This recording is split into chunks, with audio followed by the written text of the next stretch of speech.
Walang sino man ang nabubuhay para sa sarili lamang.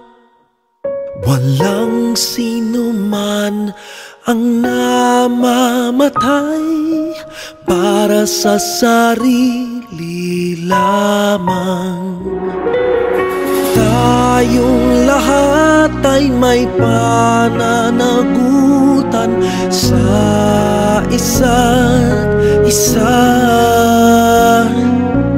Tayong lahat ay tinipon ng Diyos na kapiling niya. Sa ating pagmamahalan at paglilingkod sa kanino man, tayo ang magdadala ng balita ng kaligtasan. Tayong lahat ay may pananagutan sa isa't isa. Tayong lahat ay tinipon ng Diyos na kapiling niya. Sabay-sabay ngang mag-aawitan ang mga bansa. Tayo'y tinuring ng Panginoon bilang mga anak. Tayong lahat ay may pananagutan sa isa't isa. Tayong lahat ay tinipon ng Diyos na kapiling niya.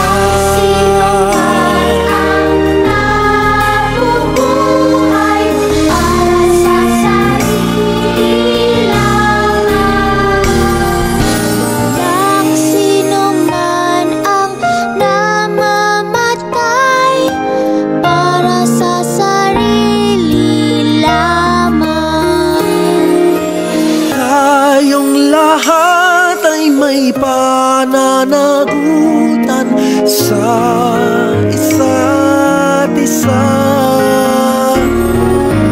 Tayong lahat ay tinipon ng Diyos na kapiling niya.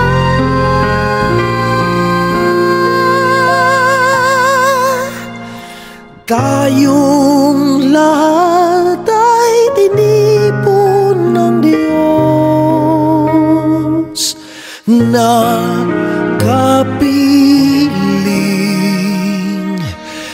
niya. Tayong lahat ay may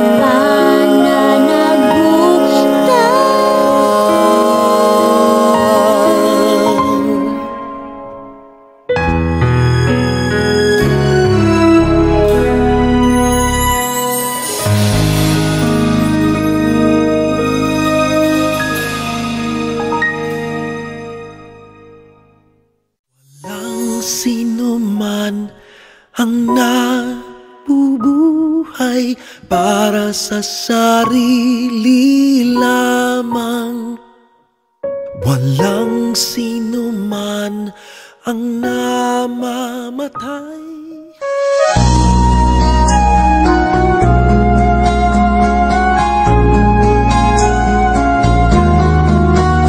Whoever believes in me, even if he dies, will live. And everyone who lives and believes in me will never die.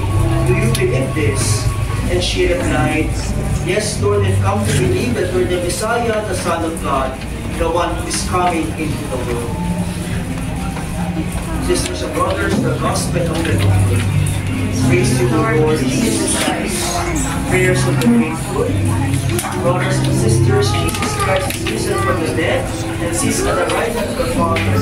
For every petition, let us together say, Lord, hear our prayers. And God, this send our brethren receive the light of Christ, scatter the darkness now, and lead her over the waters of death. In your mercy, Lord, hear our prayers. Many trusty members of our families have gone before us and await the kingdom. Grant them an everlasting home with your Son. We ask you, Lord. Lord, hear our prayers. The family and friends of our brethren seek comfort and consolation. Heal their faith and dispel the darkness and doubt that come from grief. We ask you, Lord. Lord, hear our prayers. Lord God, give our peace and heal our souls. Hear the prayers of the Redeemer Jesus Christ and the forever and ever. At the Savior's command, informed by divine teaching, we dare to say, Our Father, who art in heaven, hallowed be thy name. Thy kingdom come, may your will be done on earth as it is in heaven.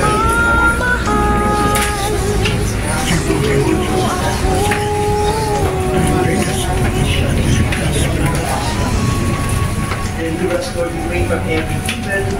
Graciously grant peace in our days, that by the help of your mercy, we may be always free from sin and safe from all distress, as we await the blessed hope in the coming of our Savior, Jesus Christ.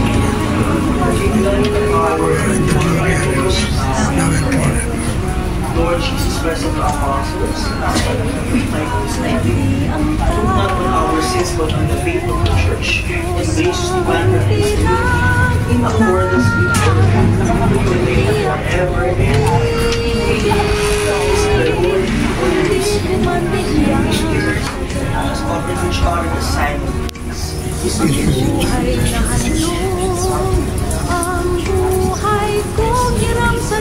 Love of God, take away the sins of the world, have mercy on us.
Lord God, you send that cost the sacrament of his body food for the journey.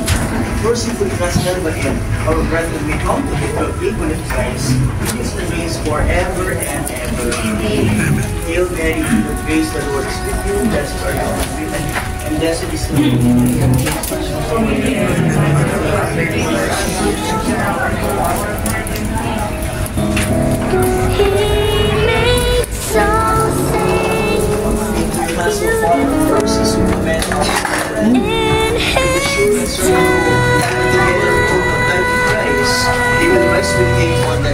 Lord, God is strong.